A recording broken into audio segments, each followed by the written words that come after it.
এই বিড়ালকে কখনো আপনারা কষ্ট দিবেন না, বিড়ালকে আদর করবেন, বিড়ালকে ভালো মতো পুষবেন।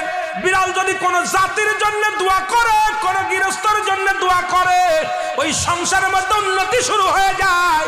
ওই সংসারের মধ্যে আর এক নাম্বার হলো, যে ঘরে বিড়াল থাকে সেই ঘরে জিন আসতে পারে না, জিন বাস করতে পারে না।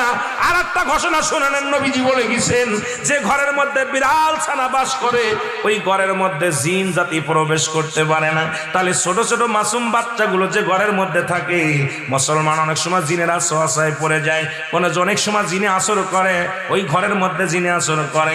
যে ঘরের মধ্যে বিড়ালকে আদর করে বিড়াল থাকে, ওই ঘরের মধ্যে বিলাই বিড়াল বিড়াল বিলাই বিলাই, এইটা যার ঘরের মধ্যে আছে, এই ঘরের মধ্যে দুষ্ট জিনেরা আসতে পারে না। জোরে জোরে চিল্লায় বলা যাবে না মারহাবা।